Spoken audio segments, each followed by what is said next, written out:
നമസ്കാരം. അമ്മ പുഴയിലെറിഞ്ഞു കൊലപ്പെടുത്തിയ 4 വയസ്സുകാരി ലൈംഗിക പീഡനത്തിനിരയാതുമായി ബന്ധപ്പെട്ട് അറസ്റ്റിലായ ബന്ധുവിനെ കോടതി പോലീസ് കസ്റ്റഡിയിൽ വിട്ടു.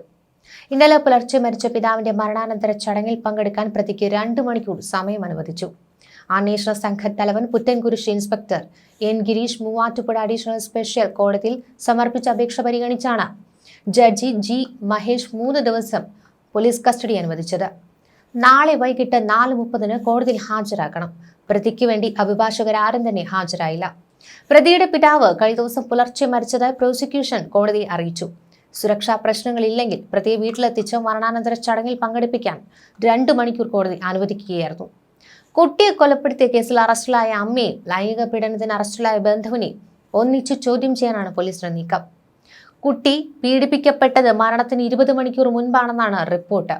ഫോറൻസിക് സർജനാണ് വിവരം പോലീസിനെ അറിയിച്ചത്. കുട്ടിയുടെ സംസ്കാരത്തിന് ശേഷം പോലീസ് ഇയാളെ ചോദ്യം ചെയ്ത് വിട്ടയച്ചിരുന്നു. പീഡനം നടന്ന സമയത്ത് വീട്ടിൽ ഉണ്ടായിരുന്നത് ഇയാൾ മാത്രമെന്നാണ് പോലീസ് കണ്ടെത്തിയത്. ഇയാളുടെ മുറിയിലുണ്ടായിരുന്ന ബെഡ്ഷീറ്റും ധരിച്ച വസ്ത്രങ്ങളും അടക്കം ഫോറൻസിക് പരിശോധനയ്ക്ക് അയച്ചു. പ്രതിയെ നിരീക്ഷിക്കാനായി മാത്രം 20-ലേറെ പോലീസുകാരെയായിരുന്നു നിയോഗിച്ചിരുന്നത്. കുട്ടി പീഡിപ്പിക്കപ്പെട്ടുവെന്ന് ഡോക്ടർമാർ അറിയിച്ചതിന് പിന്നാലെയാണ് ഇയാളെ പോലീസ് നിരീക്ഷിക്കാൻ തുടങ്ങിയത്. പിന്നീട് പുത്തൻകുരിശ് സ്റ്റേഷനിലേക്ക് വിളിച്ചു വരുത്തി ചോദ്യം ചെയ്തതിനു ശേഷമായിരുന്നു പ്രതിയുടെ അറസ്റ്റ് രേഖപ്പെടുത്തിയത്. ഇയാളുടെ പിതാവ് അതീവ ഗുരുതരാവസ്ഥയിൽ ആശുപത്രിയിൽ ചികിത്സയിലായിരുന്നു. എല്ലാവരും ആശുപത്രിയിലേക്ക് പോയിരുന്നു. ഈ സമയത്ത് വീട്ടിൽ പ്രതി മാത്രമായിരുന്നു ഉണ്ടായിരുന്നെന്ന് പോലീസ് കണ്ടെത്തി. ആദ്യം വീട്ടിൽ വെച്ച് ചോദ്യം ചെയ്ത ശേഷം പ്രതി രക്ഷപ്പെടാൻ സാധ്യതയുണ്ടെന്ന് കണ്ടാണ് നിരീക്ഷണത്തിനായി 20 പോലീസുകാരെ നിയോഗിച്ചത്. കൊച്ചുകുട്ടികളുമായാണ് ഇയാൾക്ക് കൂടുതലും കൂട്ടെന്നാണ് അയൽവാസി വെളിപ്പെടുത്തിയത്. ഇയാളാണ് കേസിലെ പ്രതിയെന്ന കണ്ടെത്തൽ ആ നാട്ടിലെ നാട്ടുകാർക്കും ഞെട്ടലുണ്ടാക്കി. പ്രദേശത്ത് പ്രതി കൂടുതലും കൂടെ കൊണ്ടു നടന്നതും കുട്ടികളെ തന്നെയാണ്. കുട്ടികൾക്ക് മധുരം വാങ്ങി നൽകലും കളിപ്പാട്ടങ്ങൾ നൽകലും ഒക്കെയാണ് ഇയാളുടെ രീതി. ഇയാളൊരു പീഡോഫിലിക് ആണെന്ന് പോലീസ് കണ്ടെത്തിയതോടെ മറ്റു കുട്ടികളെ പ്രതി ദുരുപയോഗം ചെയ്തിട്ടുണ്ടോ എന്നതടക്കം പ്രാഥമിക അന്വേഷണം നടത്തുകയാണ് പോലീസ്. കേസിൽ പിതൃസഹോദരനെ ഇന്ന് തെളിവെടുപ്പിനായി എത്തിച്ചേക്കും. 3 ദിവസത്തേക്കാണ് ഇയാളെ പുത്തൻകുരിശ് പോലീസ് കസ്റ്റഡിയിൽ വാങ്ങിയിട്ടുള്ളത്. കുട്ടിയുടെ അമ്മയുടെ കസ്റ്റഡി കാലാവധി ഇന്നാണ് അവസാനിക്കുക. പോസ്റ്റ്മോർട്ടം റിപ്പോർട്ടിലായിരുന്നു കുട്ടി ലൈംഗികമായി പീഡിപ്പിക്കപ്പെട്ട വിവരം പുറത്തുവന്നത്. ജനരോക്ഷം കണക്കിലെടുത്ത് കനത്ത സുരക്ഷയിലായിരിക്കും കുട്ടിയുടെ പിതൃസഹോദരനെ തെളിവെടുപ്പിനായി പീഡിപ്പിച്ച സ്ഥലങ്ങളിൽ എത്തിക്കുക. തുടക്കത്തിൽ കുട്ടിയുടെ മരണത്തെക്കുറിച്ച് വിലപിച്ച പ്രതിക്ക് മുന്നിൽ പോലീസ് തെളിവുകൾ നിരത്തിയതോടെ പൊട്ടിക്കരഞ്ഞുകൊണ്ട് അബദ്ധം പറ്റിയതെന്ന് പറഞ്ഞ് കുറ്റസമ്മതം നടത്തുകയായിരുന്നു. ഇയാൾ കുട്ടിയുടെ ചേതനയേറ്റ ശരീരത്തിനു മുന്നിൽ അലമുറയിട്ട് കരഞ്ഞ് പ്രീതി നേടിയെടുക്കാൻ ശ്രമം നടത്തിയിരുന്നു. ഒന്നുകിൽ പോസ്റ്റ്മോർട്ടം ചെയ്തു കഴിഞ്ഞാൽ എല്ലാം പുറത്തു വരുമെന്ന ഭയം കൊണ്ടാകാം. മറ്റൊന്ന്, അമ്മ കുട്ടിയെ പുഴയിലെറിഞ്ഞു കൊന്നു. ആ ഒരു കേസിലേക്ക് ഈ വിഷയം ഒതുങ്ങണം. തനിക്ക് ഏറ്റവും പ്രിയപ്പെട്ട കുഞ്ഞിനെ നഷ്ടപ്പെട്ട വേദന മറ്റുള്ളവരെ അറിയിച്ച് ഈ കേസിൽ സേഫായി നിൽക്കണമെന്ന ബുദ്ധിപൂർവമായ നീക്കം. 1.5 വർഷത്തോളമായി ആ ഒരു കുഞ്ഞ് നിരന്തരം പീഡിപ്പിക്കപ്പെട്ടു. അതും ആ കുടുംബത്തിലെ ഒരംഗം തന്നെ. എന്നിട്ടും ഒരിക്കൽ പോലും ആ വീട്ടിലെ ഒരാൾക്ക് പോലും ഇത് കണ്ടെത്താൻ കഴിഞ്ഞില്ല.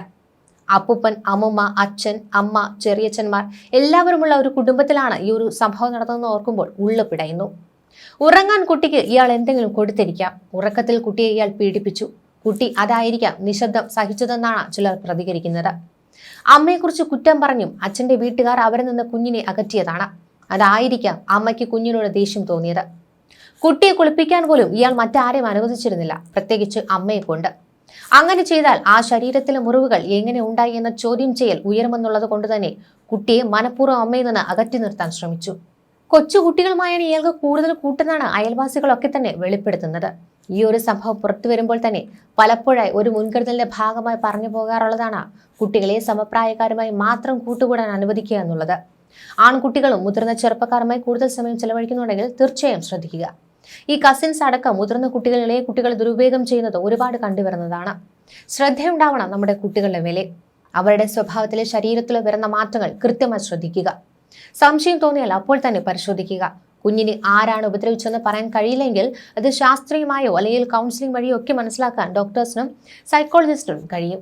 ചിലപ്പോൾ ഈ 3.5 വയസ്സുകാരി മറ്റാരോടെങ്കിലും ഇതൊക്കെ പറയാൻ ചിലപ്പോൾ തയ്യാറായിട്ടുണ്ടെങ്കിൽ അല്ലെങ്കിൽ തയ്യാറായാലോ എന്ന് ഓർത്തിട്ടാകാം മറ്റാർക്കും തന്നെ ഈ കുട്ടിയെ സ്നേഹിക്കാനായി കൊടുക്കാതിരുന്നത്. ഇപ്പോൾ നടക്കുന്ന മിക്ക കേസുകളിലും അവസാന പ്രതി നാട്ടിലെ മാന്യൻ എന്ന് നാട്ടുകാർ പറയുന്ന ഒരാൾ തന്നെയായിരിക്കും. മദ്യപിക്കാത്തവരും പുകവലിക്കാത്തവരും നല്ല ആളുകളാണെന്ന് പൊതുവെയുള്ള ധാരണയൊക്കെ ഇപ്പോൾ മാറി തുടങ്ങിയിട്ടുണ്ട്. 80% ആൾക്കാർക്ക് ചില വീക്ക്നെസ്സുകളൊക്കെ കണ്ടുവരുന്നുണ്ട്. ഒന്നുകിൽ ഭാര്യയെ സംശയമായിരിക്കും, അല്ലെങ്കിൽ ഇത്തരക്കാർക്ക് പരസ്ത്രീ ബന്ധം തുടങ്ങിയവയൊക്കെ കാണും. 3-4 വയസ്സ് വരെയുള്ള കുട്ടികൾ അവരെ ആരെങ്കിലും അടിച്ചാലും അതിനുശേഷം ആ കുഞ്ഞിനോട് അടിച്ചയാൾ വലിയ സ്നേഹം കാണിച്ചാൽ ആ കുഞ്ഞുങ്ങൾ കിട്ടിയ അടിയൊക്കെ മറക്കും. ഇതുപോലെ തന്നെയാണ് ഇവിടെ സംഭവിച്ചിരിക്കാൻ സാധ്യതയുള്ളത്. പീഡിപ്പിക്കപ്പെടുന്നു, മിഠായി വാങ്ങിക്കൊടുക്കുന്നു, കൊഞ്ചിക്കുന്നു, ലാളിക്കുന്നു, പിന്നെയും പീഡനം. ഇത് തന്നെ ആവർത്തിക്കുന്നു. എല്ലാ പീഡോഫിലുകളും അങ്ങനെ തന്നെയാണ്. കുട്ടികളെ മിഠായികളും പലഹാരങ്ങളും കൊടുത്ത് കയ്യിലെടുക്കും. കുട്ടികൾക്ക് പോയിട്ട് മുതിർന്നവർക്ക് വരെ മനസ്സിലാവില്ല ഇത് യഥാർത്ഥ സ്നേഹമല്ലാന്ന്. ഇങ്ങനെയുള്ളവരെയൊക്കെ എങ്ങനെയാണ് നമ്മൾ തിരിച്ചറിയുന്നത്? എങ്ങനെ നമ്മുടെ കുട്ടികളെ സംരക്ഷിക്കും? എന്തൊരു നാടാണ് ഇത് എന്നൊക്കെയാണ് ആശങ്കയായ ചോദ്യങ്ങൾ ഉയർന്നത്.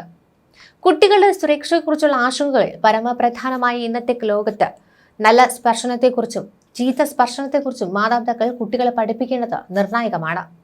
നല്ലതും ചീത്തയുമായ സ്പർശനം പോലുള്ള ആശയങ്ങൾ നിങ്ങളുടെ കൊച്ചു കുട്ടികൾക്ക് മനസ്സിലാക്കാൻ കഴിയുമോ എന്ന ആശങ്ക സ്വാഭാവികമാണ്. എന്നാൽ നിങ്ങൾക്ക് അവരെ വളരെ എളുപ്പത്തിൽ പഠിപ്പിക്കാൻ കഴിയും.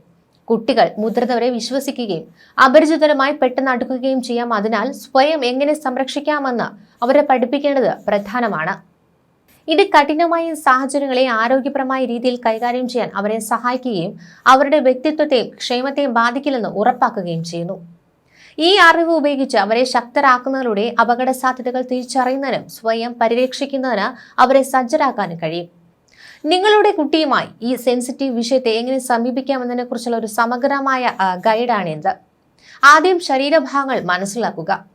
സ്വകാര്യ ഭാഗങ്ങൾ ഉൾപ്പെടെ, അതായത് പ്രായത്തിന് അനുയോജ്യമായ ഭാഷയും ഫ്ലാഷ് കാർഡുകളോ ചിത്രങ്ങളോ പോലുള്ള വിഷ്വലുകളോ ഒക്കെ ഉപയോഗിച്ച് വിവിധ ശരീരഭാഗങ്ങളെക്കുറിച്ച് നിങ്ങളുടെ കുട്ടിയെ പഠിപ്പിച്ചുകൊണ്ട് ആരംഭിക്കുക. അവരുടെ സ്വകാര്യ ഭാഗങ്ങളുടെ ശരിയായ പേരുകൾ അവർക്ക് അറിയാമെന്ന് ഉറപ്പാക്കുക. അത് അവർക്ക് വ്യക്തമായി കാര്യങ്ങൾ മാതാപിതാക്കളെ അറിയിക്കാൻ സാധിക്കും. അനുവാദമില്ലാതെ ശരീരത്തിൽ തൊടാൻ അനുവദിക്കരുതെന്ന് പഠിപ്പിക്കുക. കുട്ടിയെ ആർക്കൊക്കെ എങ്ങനെ സ്പർശിക്കാമെന്ന് തീരുമാനിക്കാനുള്ള അവകാശം സ്വന്തമായി ഉണ്ട് എന്നുവരെ പറഞ്ഞ് മനസ്സിലാക്കുക. ബന്ധുക്കളോ സുഹൃത്തുക്കളോ പോലും അനാവശ്യമായ സ്പർശനങ്ങൾ നടത്താൻ ശ്രമിച്ചാൽ വേണ്ട എന്ന് ധൈര്യമായി പറയാൻ അവരെ പഠിപ്പിക്കുക. നല്ല സ്പർശനവും ചീത്ത സ്പർശനവും തിരിച്ചറിയാൻ സഹായിക്കുക. നിങ്ങളുടെ കുട്ടിയെ 3 തരം സ്പർശനങ്ങളെ കുറിച്ചാണ് പഠിപ്പിക്കേണ്ടത്. സുരക്ഷിതം, സുരക്ഷിതമല്ലാത്തത്, ആവശ്യമില്ലാത്തത്. സൗമ്യമായ ആലിംഗനങ്ങളോ തോളിൽ തട്ടുന്നതോ പോലുള്ള സുരക്ഷിതമായ സ്പർശനങ്ങൾ സാന്ത്വനവും സ്നേഹവും പ്രകടമാക്കുന്നതാണ്.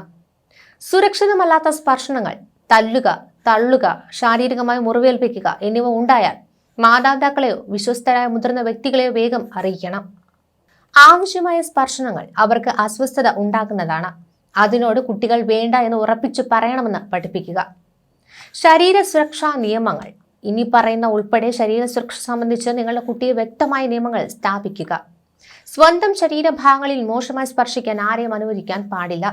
മറ്റൊരാളുടെ സ്വകാര്യ ശരീരഭാഗങ്ങളിൽ തൊടാൻ നിർബന്ധിച്ചാൽ ഒഴിഞ്ഞു മാറണം. മാതാപിതാക്കളോ വിശ്വസ്തനായ ഒരു ഡോക്ടറുള്ള മെഡിക്കൽ സാഹചര്യങ്ങളോ അല്ലാതെ വസ്ത്രം അഴിക്കുകയോ മറ്റുള്ളവരെ വസ്ത്രം അഴിക്കാൻ അനുവദിക്കുകയോ ചെയ്യരുത്. അനാവശ്യമായ സ്പർശനത്തോടുള്ള പ്രതികരണം അതെങ്ങനെയാണെന്ന് പഠിപ്പിക്കണം. ആരെങ്കിലും അനാവശ്യമായി സ്പർശിച്ചാൽ എന്ത് ചെയ്യണമെന്നാണ് നിങ്ങളുടെ കുട്ടിയെ പഠിപ്പിക്കേണ്ടത്. ഇല്ല എന്ന് ഉറച്ചു പറയുക. പെട്ടെന്ന് ആ വ്യക്തിയുടെ അടുത്ത് നിന്ന് ഓടിപ്പോവുക. വിശ്വസ്തനായ ഒരു മുതിർന്നയാളിൽ നിന്ന് സഹായം തേടുക. സുരക്ഷിതമല്ലാത്ത സ്പർശനങ്ങളെക്കുറിച്ച് ഒരിക്കലും രഹസ്യങ്ങൾ സൂക്ഷിക്കരുത്. മാതാപിതാക്കൾ കുട്ടികൾക്കൊപ്പമുണ്ടെന്ന വിശ്വാസം കൂടി വളർത്തുക. തുറന്ന ആശയവിനിമയം നിലനിർത്തണം. അവർക്ക് എപ്പോൾ വേണമെങ്കിലും എന്ത് ആശങ്കകളും ചോദ്യങ്ങളുമായി നിങ്ങളെ അടുത്തു വരാൻ കഴിയുമെന്ന വിശ്വാസം അവരിൽ ആദ്യം ഉണ്ടാക്കാൻ ശ്രമിക്കുക. ഈ മാർഗനിർദ്ദേശങ്ങൾ പാലിക്കുന്നതിലൂടെയും വിശ്വാസത്തിന്റെയും ആശയവിനിമയത്തിന്റെയും അന്തരീക്ഷം വളർത്തിയെടുക്കാൻ കഴിയും. അപകട സാധ്യതകളിൽ നിന്ന് സ്വയം പരിരക്ഷിക്കുന്നത് എങ്ങനെയെന്ന് കുട്ടികൾക്ക് മനസ്സിലാക്കിയെടുക്കാൻ കഴിയും. നിങ്ങളുടെ കുട്ടികളുടെ സുരക്ഷയും ക്ഷേമവും ഉറപ്പുവരുത്തുന്നതിൽ രക്ഷിതാവ് എന്ന നിലയിൽ നിങ്ങളുടെ പങ്ക് നിർണായകമാണെന്ന് കൂടി ഓർക്കുക. ന്യൂസ് ഡെസ്ക് മലയാളി വാർത്ത.